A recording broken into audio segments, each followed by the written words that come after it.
Hello दोस्तों, स्वागत है आपका मेरे यूट्यूब चैनल परीक्षा प्लान में। तो कैसे हैं आप लोग? आई होप अच्छे होंगे। तो जैसा कि आप लोगों को पता है कि एसएसटी के इंपॉर्टेंट क्वेश्चन की मैं प्रैक्टिस करवा रही हूं और एसएसटी को एनसीईआरटी से भी मैं पढ़ा रही हूं। कुल 20 क्लास आ चुके हैं, यानी क्लास 6 मैंने पूरा कंप्लीट करवा दिया है और क्लास 7 की बुक आधी कंप्लीट हो गई है। अब मैं महत्वपूर्ण प्रश्न भी करवा रही हूँ। तो पहला वीडियो आ चुका है, ये दूसरा वीडियो है। इसमें मैंने हिस्ट्री, ज्योग्राफी, पॉलिटी और पेडागोजी सभी के प्रश्न शामिल किए हैं। इसके साथ ही प्रीवियस ईयर के क्वेश्चन भी शामिल किए हैं। तो चलिए आज की वीडियो को शुरू करते हैं। वीडियो देखने के बाद यदि आपको अच्छा लगे, हेल्पफुल लगे तो वीडियो को लाइक और शेयर कीजिएगा और यदि आप चैनल पर नए हैं तो चैनल को सब्सक्राइब कर लीजिए और इसके पहले वाला वीडियो यदि नहीं देखा है तो एक बार समय निकाल कर जरूर देख लीजिएगा। चलिए आज के वीडियो को शुरू करते। तो पहला क्वेश्चन पढ़ने से पहले मैंने आप लोगों के लिए कुछ लाइन लिखी हुई है, तो वो लाइन मैं आप लोगों को सुनाना चाहती हूँ। मैंने खुद ही लिखी है कि ना थके हैं पैर कभी, ना ही हिम्मत मैंने हारी है। लोग कहते हैं मुश्किल है सफर तेरा, पर विजेता बनने की इस बार मेरी बारी है। ये मैंने आप लोगों के लिए लिखी है, तो जरूर बताइएगा कमेंट में कैसी लाइन है। चलिए शुरू करते हैं। पहला प्रश्न दिया गया है, महाद्वीपों के आनुपातिक क्षेत्र व आकार को दर्शाने के लिए सबसे अधिक उपयुक्त शिक्षण सहायक सामग्री कौन सी है? पहला है विश्व का भौतिक मानचित्र, दूसरा है पृथ्वी का पोस्टर, तीसरा है ग्लोब और चौथा है विश्व का राजनैतिक मानचित्र। तो आप सभी लोगों को पता है कि ग्लोब जो होता है ये पृथ्वी का प्रतिरूप होता है और महाद्वीपों के आनुपातिक क्षेत्र और आकार को दर्शाना है तो सबसे उपयुक्त शिक्षण सहायक सामग्री होगी ग्लोब। तीसरा विकल्प इसमें आपका उत्तर हो जाएगा। थोड़ा सा गला खराब है तो आप लोग थोड़ा इग्नोर कीजिएगा, क्योंकि कोल्ड हो गया था तो गले से 2 दिन पहले तो बिल्कुल ही आवाज नहीं निकल रही थी। आज थोड़ा सही हुआ है, इसीलिए कोई वीडियो भी नहीं आ पाई। चलिए दूसरा प्रश्न देखते हैं। राष्ट्रीय स्तर पर सामाजिक विज्ञान की पुस्तक की सबसे महत्वपूर्ण विशेषता क्या होनी चाहिए? राष्ट्रीय स्तर पर पूछी गई है। इंग्लिश वाले इंग्लिश में क्वेश्चन पढ़ते चले। पहला विकल्प है इसमें ज्यादा लंबी पाठ्य सामग्री नहीं होनी चाहिए। दूसरा है इसे याद करने के लिए छोटी और व्यवस्थित जानकारी देनी चाहिए। तीसरा है इसे ऐसा होना चाहिए ताकि सभी सामाजिक समूह इसके साथ जुड़ाव महसूस करें। और चौथा है इतिहास लिखने में इसे किसी एक विचारधारा के पीछे नहीं चलना चाहिए। तो राष्ट्रीय स्तर पर सामाजिक विज्ञान की जो पाठ्य पुस्तक है उसकी महत्वपूर्ण विशेषता पूछी गई है।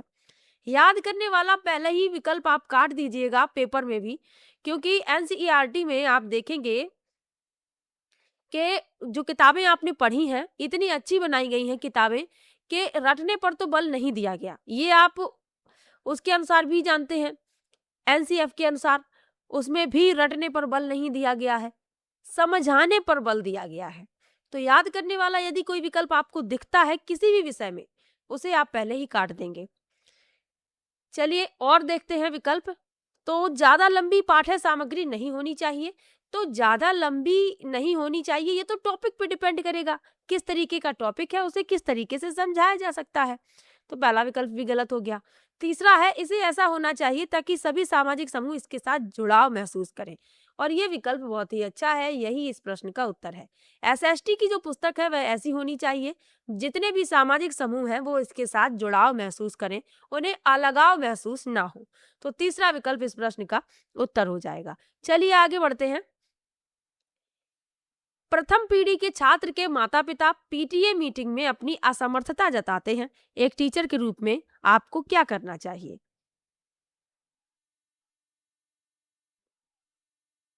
प्रथम पीढ़ी के छात्र के माता पिता हैं और जो पीटीए मीटिंग होती है उस दौरान अपनी असमर्थता जता रहे हैं। तो एक शिक्षक के रूप में आपको क्या करना है? पहला है उन्हें प्रौढ़ शिक्षा केंद्रों में जाने के लिए कहना। दूसरा है उन्हें ध्यान रखने को कहें कि बच्चा घर पर पढ़ाई को कितना समय देता है। तीसरा है उन्हें तसल्ली दें कि बच्चे के बारे में उनका खुद का ज्ञान ही उसकी मदद के लिए सबसे ज्यादा जरूरी है। और चौथा है उन्हें घर पर पढ़ाई का अच्छा माहौल और सामग्री देने को कहें। तो पहली पीढ़ी के जो शिक्षार्थी हैं औपचारिक शिक्षा प्राप्त करने वाले अपने परिवार के पहले व्यक्ति हैं। तो जो पहली प्रथम पीढ़ी के छात्र कौन से होते हैं? जो औपचारिक शिक्षा प्राप्त कर रहे हैं अपने परिवार के पहले व्यक्ति, यानी कि उनके परिवार में कोई पढ़ा लिखा नहीं होता है और वो पहले ऐसे बच्चे होते हैं जो औपचारिक शिक्षा प्राप्त कर रहे होते हैं। तो ये प्रथम पीढ़ी के छात्र कहे जाते हैं।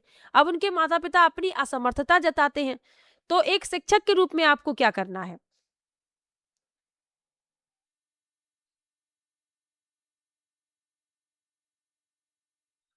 तो एक शिक्षक के रूप में आपको क्या करना है कि उनके माता-पिता से कहना है कि ध्यान रखें कि आपका बच्चा घर पर पढ़ाई को कितना समय देता है।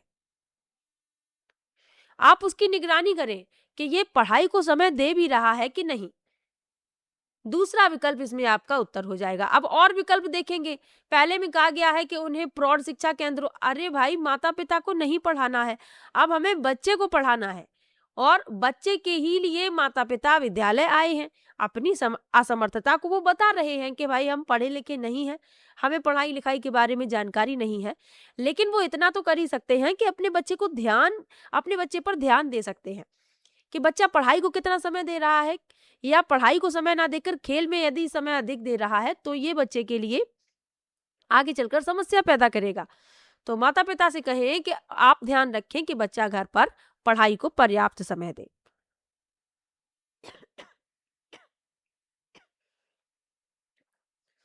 अब जो पहली पीढ़ी के शिक्षार्थी होते हैं, माफ कीजिएगा थोड़ी सी खांसी आ गई थी, तो पहली पीढ़ी के जो शिक्षार्थी होते हैं तो सभी शिक्षार्थियों में सबसे अधिक वंचित प्रतीत होते हैं, क्योंकि उनके पास वर्ग जाति की हानि के साथ साथ पूर्णतया निरक्षर पृष्ठभूमि होने की दोहरी बाधा होती है।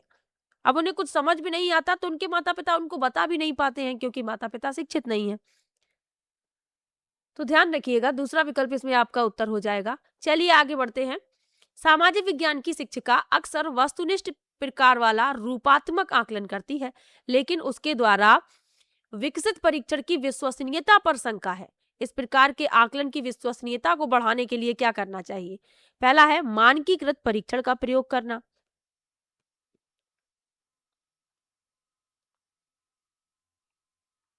दूसरा है एनसीईआरटी द्वारा प्रकाशित उदाहरण रूपी पुस्तिकाओं में दिए गए प्रश्नों का प्रयोग करना। तीसरा है यह पता लगाना कि अन्य शिक्षक क्या करते हैं, और चौथा है प्रश्नों की संख्या बढ़ाना। तो सामाजिक विज्ञान की शिक्षिका जो है अक्सर वस्तुनिष्ठ प्रकार का रचनात्मक मूल्यांकन करती हैं, या रूपात्मक आप इसे कह लेंगे, लेकिन उसे जो है उसके द्वारा विकसित परीक्षण की विश्वसनीयता पर शंका है।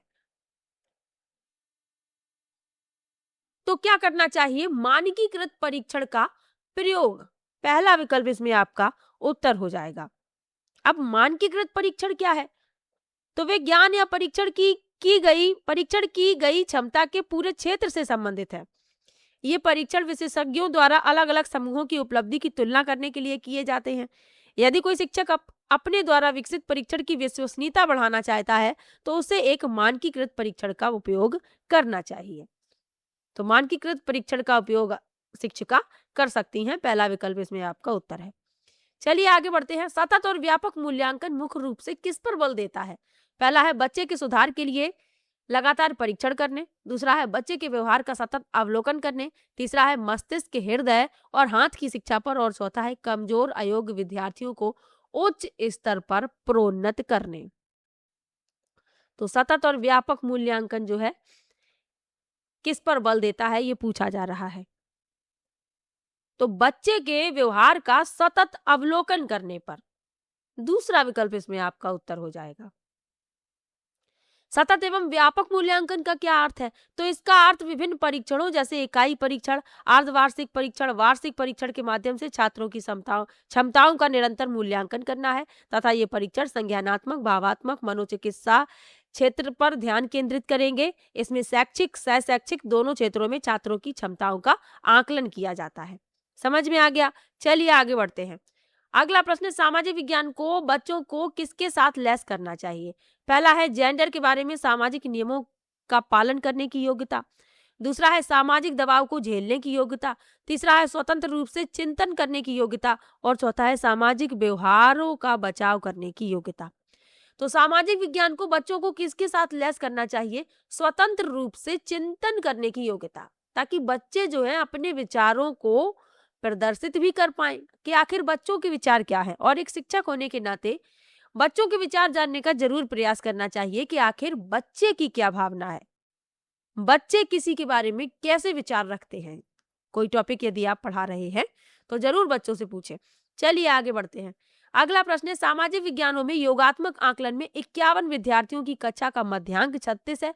यह सुझाव देता है कि पहला है, अधिकांश विद्यार्थियों के अंक 36 से नीचे हैं। दूसरा है, 25 विद्यार्थियों के अंक 36 के बराबर या ऊपर हैं। तीसरा है, अधिकांश विद्यार्थियों ने 36 से 46 के बीच अंक प्राप्त किए हैं। और चौथा है, उनके द्वारा 36% विषय वस्तु सीखी गई है।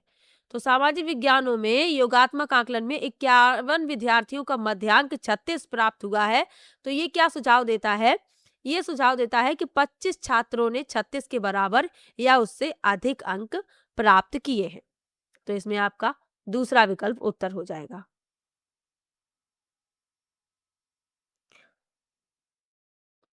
और मध्यांक क्या होता है? मध्य का अंक होता है। जो आंकड़े होते हैं या तो उन्हें अवरोही क्रम में या आरोही क्रम में पहले व्यवस्थित किया जाता है, उसके बाद मध्यांक निकाला जाता है। योगात्मक आकलन क्या है? तो योगात्मक आकलन से तात्पर्य संचयी आकलन से है, जो आमतौर पर एक इकाई या विषय के पूर्ण होने के बाद अंत में होता है। जो एक छात्र ने कुछ सीखा या सीखने की गुणवत्ता और कुछ मानकों के खिलाफ प्रदर्शन का न्याय करने का इरादा रखता है। तो दूसरा विकल्प इसमें आपका उत्तर है। चलिए आगे बढ़ते हैं। सामाजिक विज्ञान के किसी शिक्षक के लिए कक्षा में हाल ही में हुई चर्चा के बारे में कौन सा तथ्य सर्वाधिक ध्यान देने योग्य है? पहला है, विद्यार्थी सीधे ही अपने सह विद्यार्थियों से प्रश्न करने लगे थे। दूसरा है, विद्यार्थियों ने अपने सह विद्यार्थियों को बीच में ही टोकना शुरू कर दिया था। तीसरा है, कोई भी विद्यार्थी दूसरे विद्यार्थियों से पूर्ण रूपेण सहमत नहीं था। और चौथा है, विद्यार्थियों ने सह विद्यार्थियों की बात सुनने से बिल्कुल मना कर दिया था। तो सर्वाधिक ध्यान देने योग्य पूछा गया है कि कौन सा तथ्य जो है सर्वाधिक ध्यान देने योग्य है? तो विद्यार्थी सीधे ही अपने सह विद्यार्थियों से प्रश्न करने लगे थे। पहला विकल्प इसमें आपका उत्तर हो जाएगा।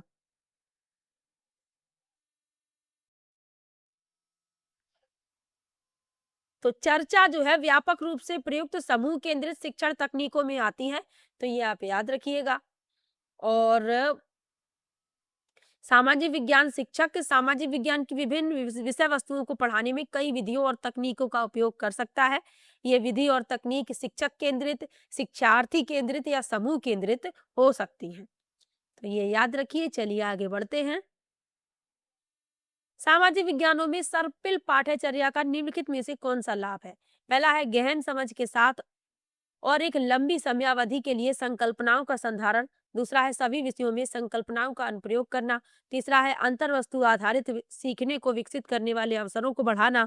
और चौथा है, संकल्पनाओं को अधिक उद्देश्यपूर्ण और प्रासंगिक बनाना।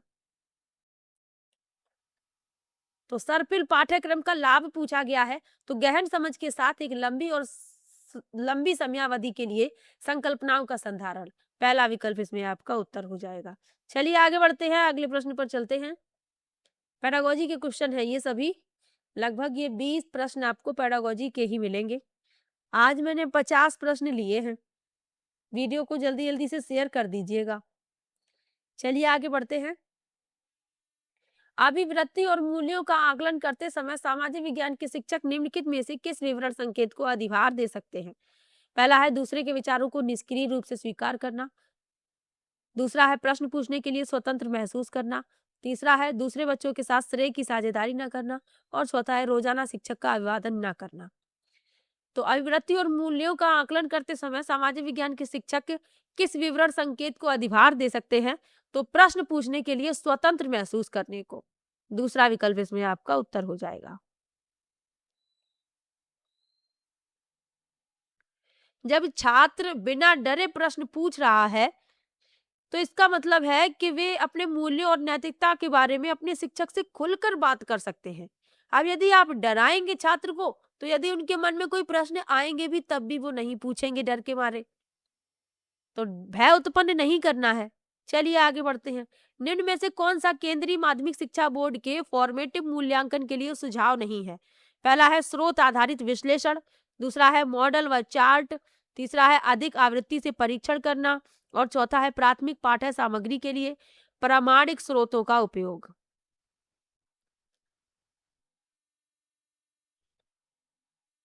तो शिक्षण अधिगम प्रक्रिया के विभिन्न चरणों में आकलन किया जाता है। कुछ आकलन शिक्षण अधिगम प्रक्रिया की शुरुआत से पहले किए जाते हैं और कुछ शिक्षण अधिगम प्रक्रिया के दौरान किए जाते हैं।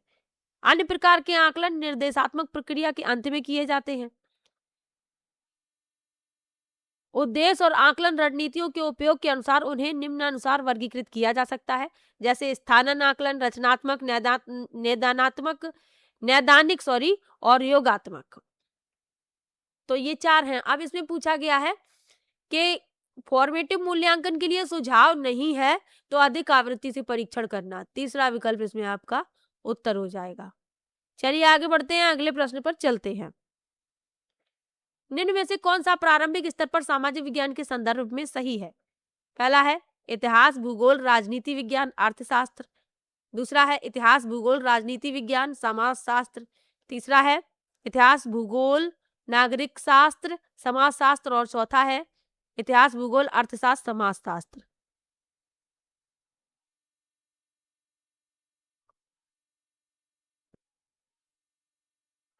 तो प्राथमिक स्तर पर यानी प्रारंभिक स्तर पर पूछा गया है।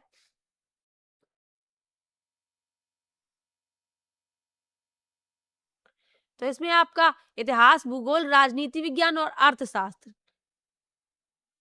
पहला विकल्प इसमें आपका उत्तर हो जाएगा। चलिए आगे बढ़ते हैं। जीवन की उत्पत्ति के विकास हेतु अध्यापक को अवश्य भ्रमण करना चाहिए। पहला है प्राकृतिक इतिहास संग्रहालय, दूसरा है पुरातात्विक संग्रहालय, तीसरा है चिड़ियाघर और चौथा है जीव संरक्षण उद्यान यानी पशु अभ्यारण्य। तो जीवन की उत्पत्ति के शिक्षण हेतु अध्यापक को भ्रमण करना चाहिए प्राकृतिक इतिहास संग्रहालय का, नेचुरल हिस्ट्री म्यूजियम का। पहला विकल्प इसमें आपका उत्तर हो जाएगा। चलिए आगे बढ़ते हैं, अगले प्रश्न पर चलते हैं। किसके अलावा निम्नलिखित कारक सामाजिक विज्ञान शिक्षण के आधार का निर्माण करते हैं? पहला है विश्लेषणात्मक कौशलों को बढ़ावा देने, दूसरा है वैश्विक दुनिया में समायोजन के लिए सामाजिक कौशलों को बढ़ावा देने, तीसरा है पाठ्य सामग्री पर सूचनाओं को स्थानांतरित करने और चौथा है समाज की आलोचनात्मक समझ विकसित करने। तो एक को छोड़कर पूछा गया है।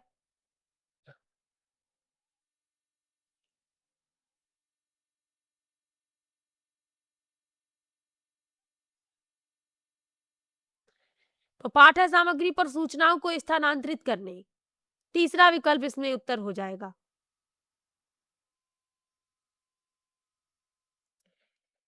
चलिए आगे बढ़ते हैं।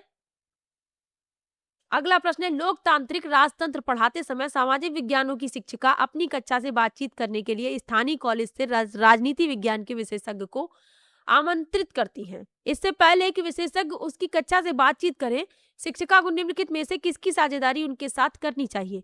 पहला है कक्षा के लिए प्रस्तावित पाठ्य पुस्तक, दूसरा है इस प्रकरण पर आधारित आकलनों का प्रकार, तीसरा है कक्षा में कुछ विद्यार्थी ऐसे हैं जो आरक्षित श्रेणियों से संबंधित है और चौथा है इस प्रकरण के लिए अनुदेशनात्मक उद्देश्य।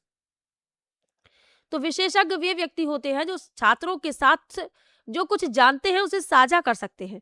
किसी भी क्षेत्र के विशेषज्ञ कक्षा में आगे सीखने में मदद करते हैं। वे छात्रों की उनकी शिक्षा की प्रासंगिकता दिखाते हुए गहन शिक्षा और विषयों की महारत प्रदान करने में सक्षम हैं। विशेषज्ञों के लाभ क्या हैं? छात्र अपने सीखने की प्रासंगिकता देखते हैं, छात्रों में आत्मविश्वास का विकास होता है और छात्र अपने सीखने के लिए एक रोल मॉडल यानी आदर्श के संपर्क में आते हैं। अब इसमें पूछा गया है कि शिक्षिका को किसकी साझेदारी विशेषज्ञ के साथ करनी चाहिए? तो इस प्रकरण के लिए अनुदेशनात्मक उद्देश्य की, चौथा विकल्प इसमें आपका उत्तर हो जाएगा। चलिए आगे बढ़ते हैं, अगले प्रश्न पर चलते हैं। एक कक्षा में कुछ आदिम जनजाति के बच्चे भी शामिल हैं तथा इस कारण उस कक्षा में सांस्कृतिक विविधता का माहौल है। शिक्षक द्वारा इस प्रकार प्रभावी ढंग से इस्तेमाल करने हेतु निम्नलिखित में से कौन सा तरीका सबसे उपयुक्त है? हो सकता है आप लोगों को आवाज में थोड़ा परिवर्तन लग ही रहा होगा क्योंकि गला जो खराब है, लेकिन थोड़ा सा इग्नोर कीजिएगा। मेरा प्रयास है कि आपको प्रत्येक शब्द अच्छे से समझ में आए। पहला विकल्प है आदिम जनजाति के विद्यार्थियों से कहना कि वे अपनी जनजाति के बारे में बताएं और पढ़ाए जाने वाले प्रकरणों के साथ उसे जोड़ना। दूसरा है स्वतंत्रता आंदोलन में बिरसा मुंडा जैसे स्वतंत्रता सेनानियों की भूमिका को उजागर करना। तीसरा है विद्यार्थियों से अपनी संस्कृति और उनके द्वारा सबसे अधिक मूल्यवान तथा सम्मानित बिंदुओं से जुड़े प्रकरणों पर क्रियात्मक शोध करने के लिए कहना। और चौथा है आदिम जनजाति शिल्प कृतियों और पोशाकों को प्रदर्शित करना। तो सबसे उपयुक्त तरीका पूछा गया है, तो विद्यार्थियों से अपनी संस्कृति और उनके द्वारा सबसे अधिक मूल्यवान और सम्मानित बिंदुओं से जुड़े प्रकरणों पर क्रियात्मक शोध करने के लिए कहना। तीसरा विकल्प इसमें आपका उत्तर हो जाएगा। चलिए आगे बढ़ते हैं। पेडागोजी के जो प्रश्न होते हैं बहुत ध्यान से समझने का प्रयास कीजिएगा एग्जाम में, क्योंकि जो पेडागोजी का क्वेश्चन है वो आपको घुमा देगा। आपको ये लगेगा कि गलत विकल्प आपको सही लगने लगेगा, लेकिन यदि ध्यान से आप समझेंगे तो आप जरूर सही उत्तर करके आएंगे। अगला प्रश्न दिया गया है समाज विज्ञानों के नियामक, सामाजिक विज्ञानों होगा, सामाजिक विज्ञानों के नियामक यानी मानदंड संबंधी आयाम निम्नलिखित आयामों में से किसे शामिल करते हैं? पहला है प्रासंगिकता, दूसरा है समानता, तीसरा है उपयोगिता और चौथा है अकाट्यता। तो ये समानता को शामिल करते हैं, इक्वलिटी को। दूसरा विकल्प इसमें आपका उत्तर हो जाएगा। चलिए आगे बढ़ते हैं। निम्नलिखित में से कौन सी अन्योन्य यानी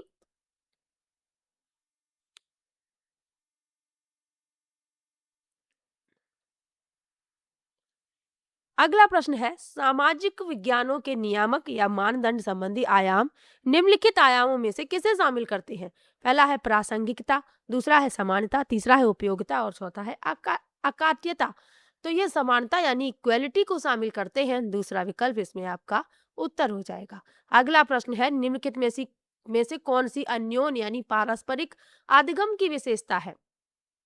पहला है सीखने का उत्तरदायित्व विद्यार्थियों और शिक्षक दोनों के द्वारा साझा किया जाता है। दूसरा है भूलने के कारणों को संबोधित करते हुए सीखना अग्रसरित होता है, अग्रसारित होगा यहाँ पर। तीसरा है शिक्षक सक्रिय रूप से शिक्षण अधिगम प्रक्रिया को आगे बढ़ाते हुए परस्पर आदान प्रदान करते हैं। और चौथा है शिक्षिका विद्यालय में कार्य करते हुए अपनी शिक्षा को पूरा करती हैं।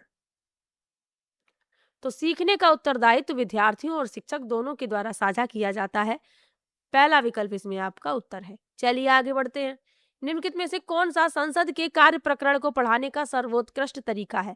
पहला है व्याख्यान पद्धति, दूसरा है कहानी पद्धति, तीसरा है मुद्दों पर सहमति बनाने के लिए वाद विवाद का आयोजन करना और चौथा है परियोजना कार्य। तो संसद के कार्य पढ़ाने हैं तो आपको क्या करना है? मुद्दों पर सहमति बनाने के लिए वाद विवाद का आयोजन करना। इससे बच्चे बहुत बेहतर तरीके से समझेंगे। चलिए आगे बढ़ते हैं। तीसरा विकल्प उत्तर है। अगला प्रश्न दिया गया है मौसमी उपकरणों के द्वारा मौसम संबंधी सूचनाएं एकत्र करना किसका उदाहरण है? पहला विकल्प है प्राथमिक आंकड़ों, दूसरा है द्वितीयक आंकड़ों का, तीसरा है तृतीयक आंकड़ों का और चौथा है विधागत आंकड़ों का। तो ये प्राथमिक आंकड़ों का उदाहरण है। पहला विकल्प इसमें आपका उत्तर हो जाएगा। चलिए आगे बढ़ते हैं, अगले प्रश्न पर चलते हैं। अगला प्रश्न दिया गया है अर्थशास्त्र के अनुसार मौर्य काल में उत्तर पश्चिम किसके लिए प्रसिद्ध था? पहला है कपास, दूसरा है सोना एवं बहुमूल्य पत्थर, तीसरा है चांदी एवं तांबा और चौथा है कंबल। तो अर्थशास्त्र के अनुसार पूछा गया है अर्थशास्त्र की रचयिता कौन है? कौटिल्य। इन्हें ही विष्णु गुप्त कहा जाता है और इन्हें ही चाणक्य कहा जाता है। तो कंफ्यूज आपको होना नहीं है। अब अर्थशास्त्र के अनुसार मौर्य काल में उत्तर पश्चिम किसके लिए प्रसिद्ध था? तो कंबल के लिए प्रसिद्ध था। चौथा विकल्प इसमें आपका उत्तर हो जाएगा। चलिए आगे बढ़ते हैं, अगले प्रश्न पर चलते हैं। अर्थशास्त्र के अनुसार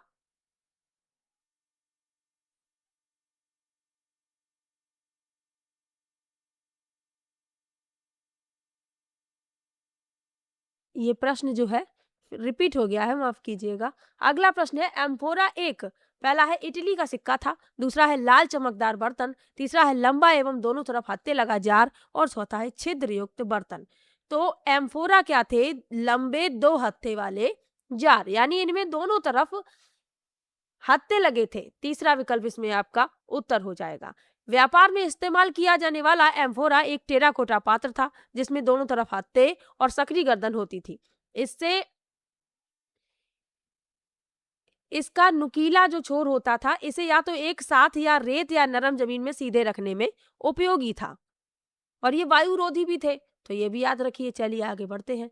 रोमन साम्राज्य में काली मिर्च की इतनी मांग थी कि इसे किसके नाम से बुलाते थे? पहला है काला जादू, दूसरा है काला ताबीज, तीसरा है काला पत्थर और चौथा है काला सोना। तो रोमन साम्राज्य में काली मिर्च की इतनी मांग थी कि लोग इसे ब्लैक गोल्ड यानी काला सोना कहते थे। मालाबार की काली मिर्च विश्व इतिहास में हमेशा से बहुत महत्वपूर्ण रही है। दक्षिण भारत सोने, कीमती रत्नों और मसालों, विशेषकर काली मिर्च के लिए भारत से लेकर यूरोप तक प्रसिद्ध थे।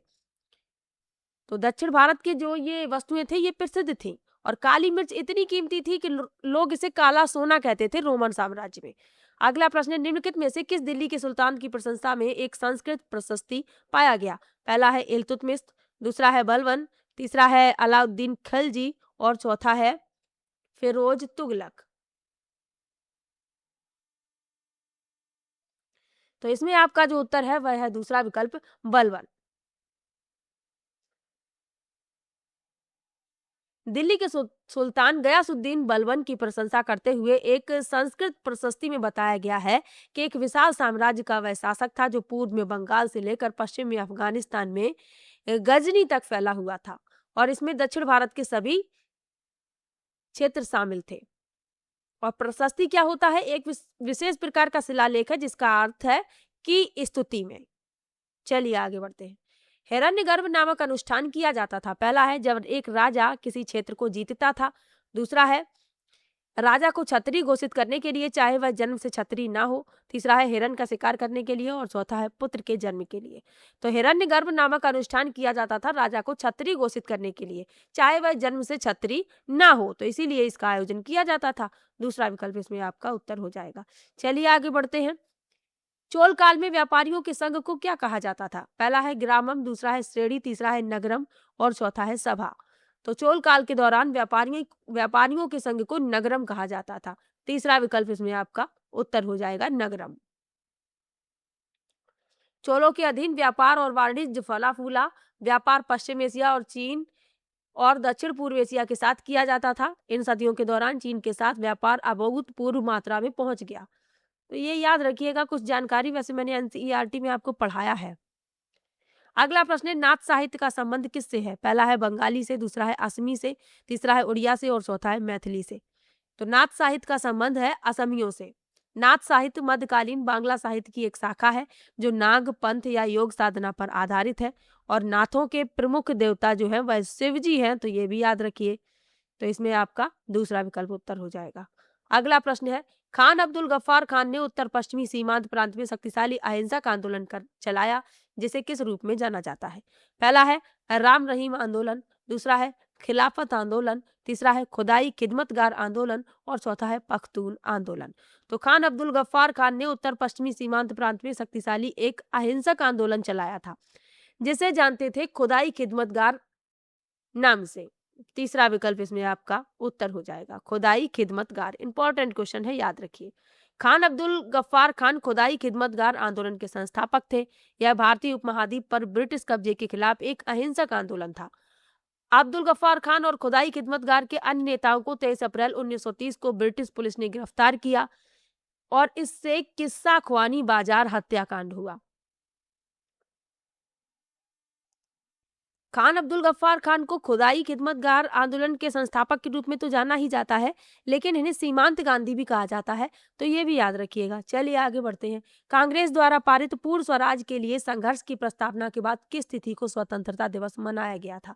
पहला है 15 अगस्त 1930, दूसरा है 26 जनवरी 1930, तीसरा है 1 जनवरी 1930 और चौथा है 2 अक्टूबर 1930। तो क्या पूछा गया है कि कांग्रेस द्वारा पारित पूर्ण स्वराज यानी 1929 के लिए संघर्ष की प्रस्तावना के बाद किस तिथि को स्वतंत्रता दिवस मनाया गया था? तो 19 दिसंबर 2029 को अपने लाहौर अधिवेशन में पूर्ण स्वराज पारित किया भारतीय राष्ट्रीय कांग्रेस ने। जवाहरलाल नेहरू लाहौर अधिवेशन के दौरान भारतीय राष्ट्रीय कांग्रेस के अध्यक्ष थे। जवाहरलाल नेहरू ने 31 दिसंबर 1929 को रावी नदी के किनारे पूर्ण स्वराज के तहत भारत का राष्ट्रीय ध्वज फहराया था। 26 जनवरी 1930 को कांग्रेस द्वारा पूर्ण स्वराज पर एक सार्वजनिक घोषणा की गई। कांग्रेस ने भारत के लोगों से 1930 के बाद से 26 जनवरी को स्वतंत्रता दिवस के रूप में मनाने के लिए कहा। बाद में यह बदल दिया गया और 15 अगस्त को आधिकारिक स्वतंत्रता दिवस के रूप में मनाया गया।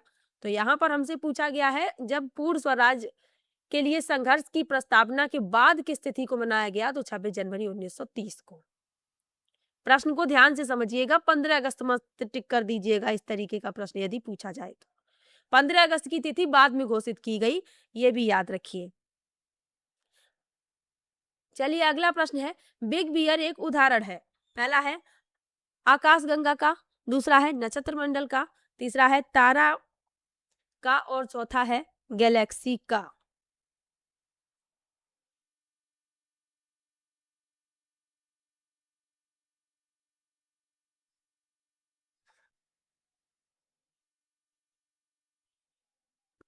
तो बिग बियर एक उदाहरण है नक्षत्र मंडल का, इसे ही तारा मंडल भी कहते हैं, तो कंफ्यूज आपको नहीं होना है। नक्षत्र मंडल का ये एक उदाहरण है बिग बियर। तारा मंडल या नक्षत्र मंडल तारों का एक समूह है जो Orion the great Hunter, Leo the lion या टॉरस द बुल जैसे स्वरूप या चित्र बनाता प्रतीत होता है।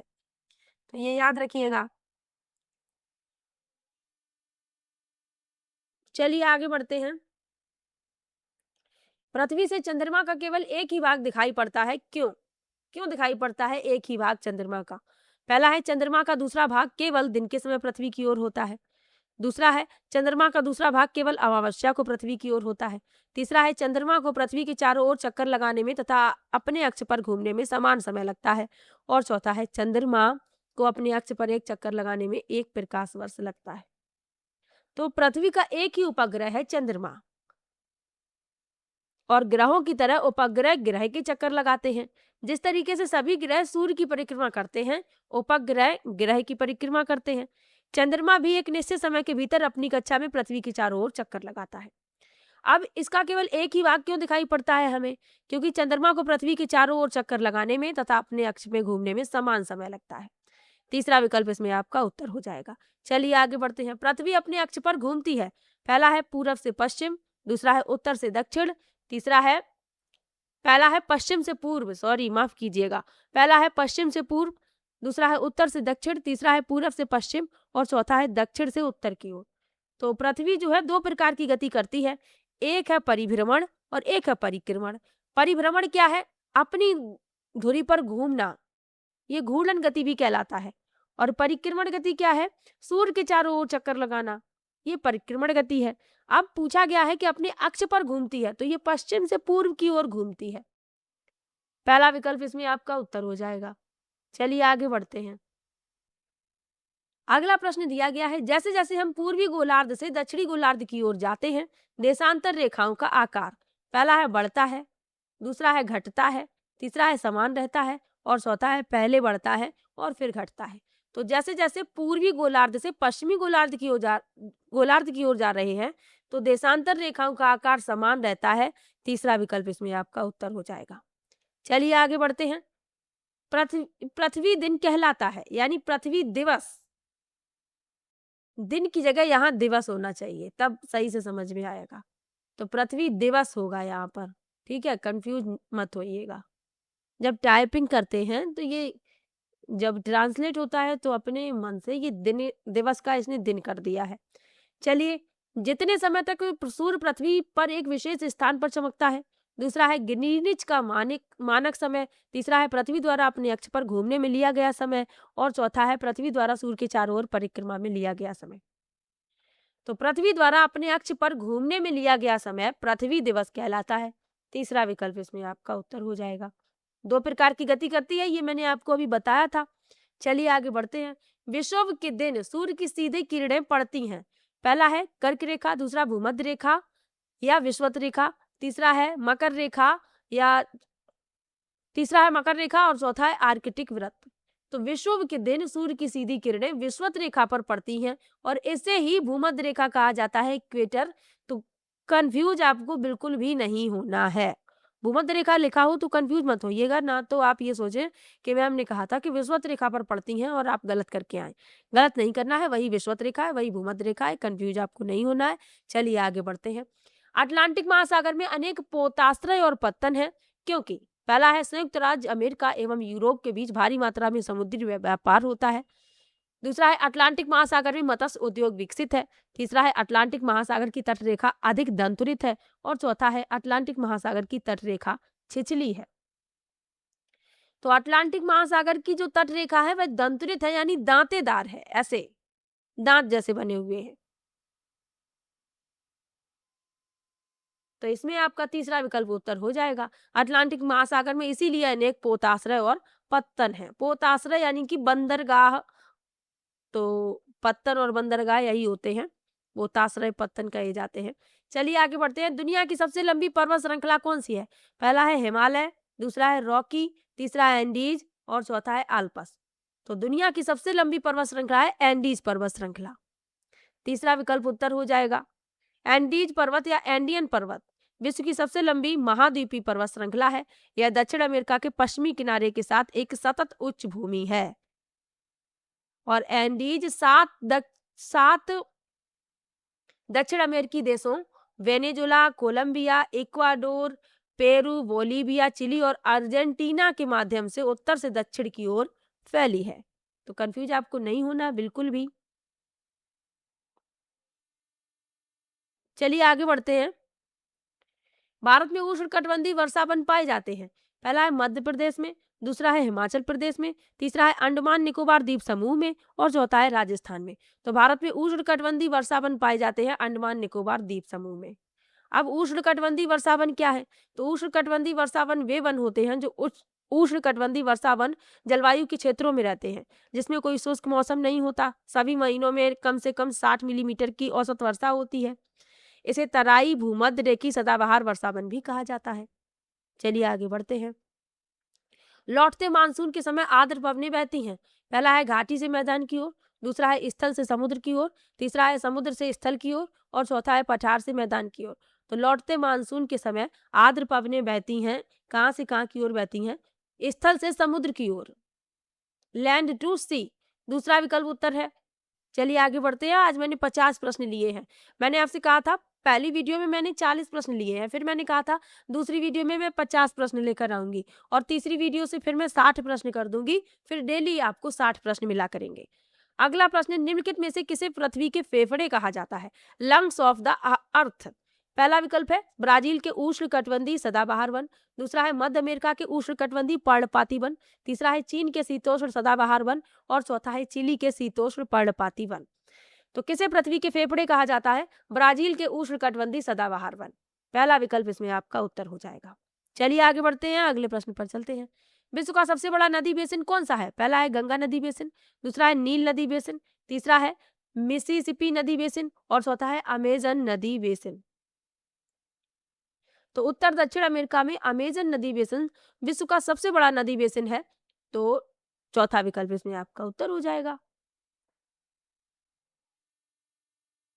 चलिए आगे बढ़ते हैं। मलोका क्या है? पहला है एक जनजाति, दूसरा है एक प्रकार का घर, तीसरा है एक वन्य पशु और चौथा है मलक्का का निवासी।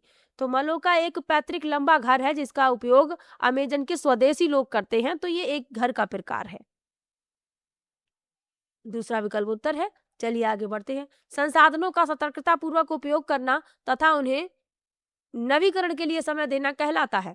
पहला है संसाधन संरक्षण, दूसरा है सतत पोषी विकास, तीसरा है संसाधन प्रबंधन और चौथा है विकास प्रबंधन।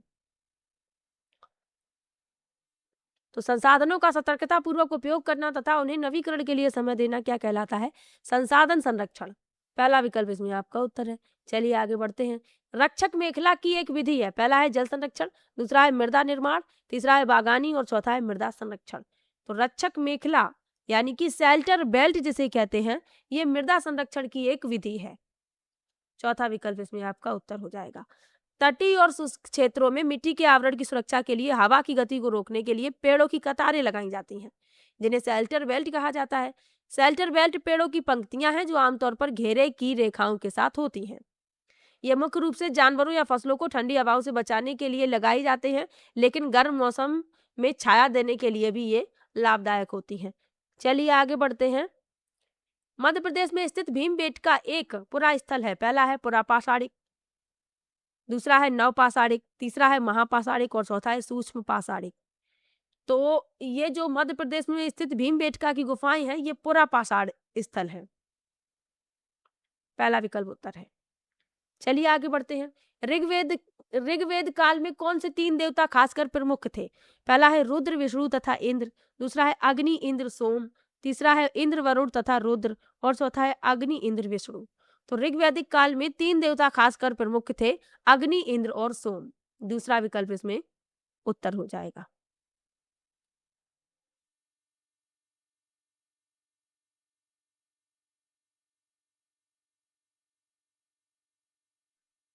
चलिए आगे बढ़ते हैं, अगले प्रश्न पर चलते हैं। संस्कृत को जिस भाषा परिवार का हिस्सा माना जाता है उसे कहते हैं? पहला है भारत आर्य, दूसरा है भारत यूनान, तीसरा है भारत यूरोप और चौथा है भारत अरब। तो संस्कृत को जिस परिवार का हिस्सा माना जाता है उसे भारोपीय यानी भारत और यूरोप, इंडो यूरोपियन।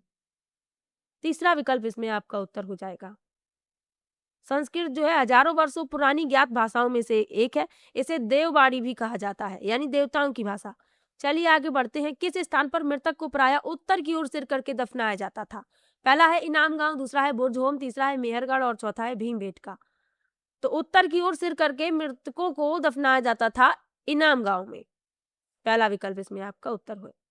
इनाम गांव जो है घोड़ नदी पर स्थित एक स्थल है जो भीम की सहायक नदी है। इस पर 3600 और 2700 साल पहले के बीच कब्जा किया गया था। चलिए आगे बढ़ते हैं।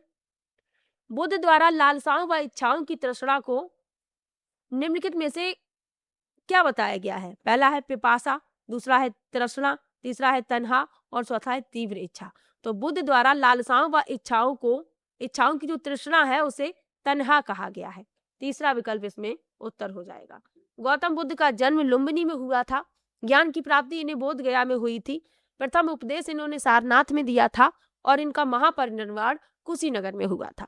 तो तीसरा विकल्प इसमें आपका उत्तर है। इसमें पूछा गया है लालसाओं व इच्छाओं की तृष्णा को क्या बताया है?